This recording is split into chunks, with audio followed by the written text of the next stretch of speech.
chers 20 joueurs, ici Ron et bienvenue dans cette dégustation de Créatures de rêve, une extension pour Dreamscape, donc une extension développée par Pierre Steenbruggen, la cheville ouvrière derrière Silex, l'éditeur du jeu bien sûr, et toujours illustré magnifiquement par David Oslos, donc l'auteur de Dreamscape.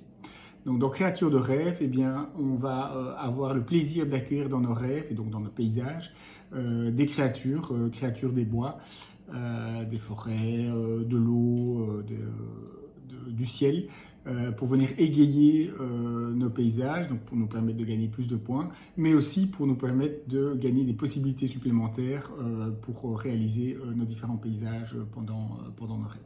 Voyons ça immédiatement. Donc deux plateaux viennent s'ajouter en fait au plateau principal de base bien sûr et au plateau personnel. Eh bien un petit plateau qui représente les appâts. Donc à chaque tour on aura la possibilité d'attirer des créatures.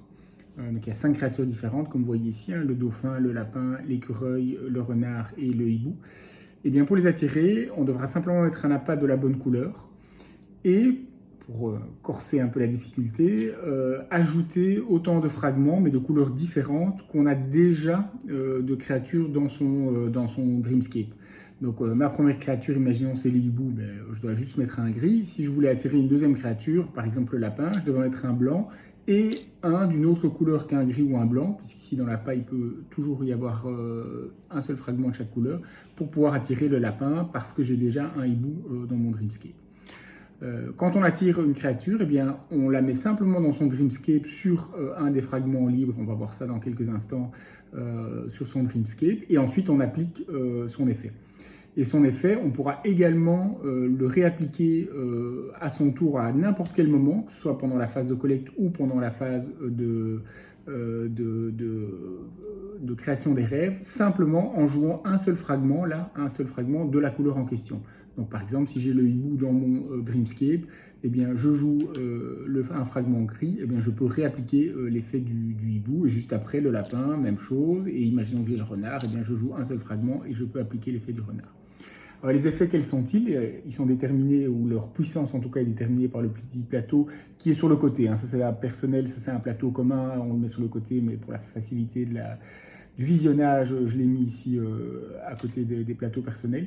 Eh bien, on regarde simplement où se trouve l'animal, la créature qu'on veut invoquer, dont on veut avoir le bénéfice. Et on voit qu'il y a des 1, des 2, des 3, eh bien ce sera la puissance de l'action.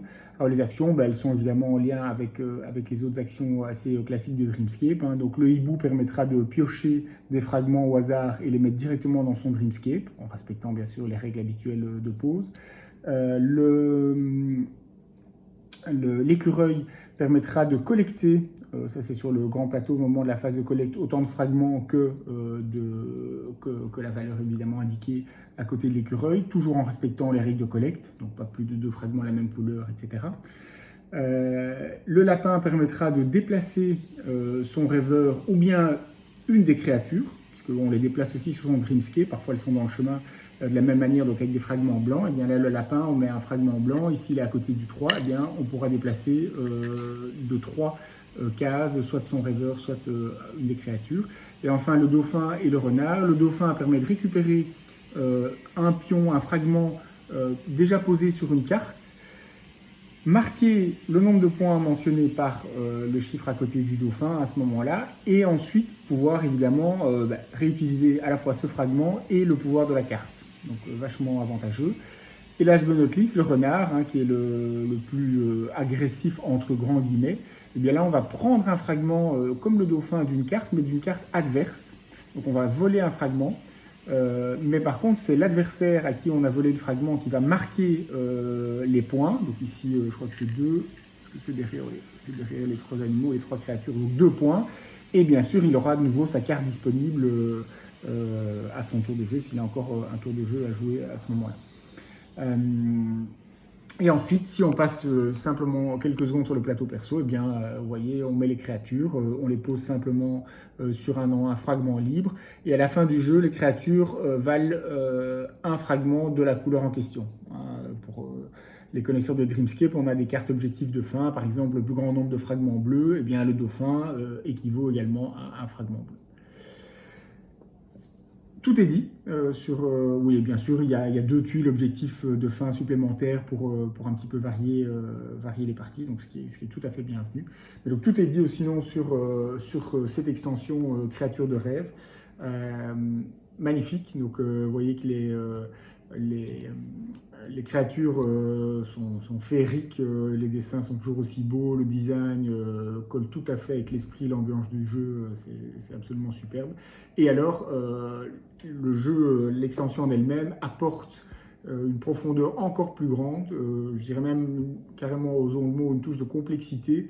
Donc Dreamscape est un jeu qui, sous des dehors très simples, couleur pastel, magnifique, etc., mais en fait est un jeu complexe, c'est un jeu pour experts.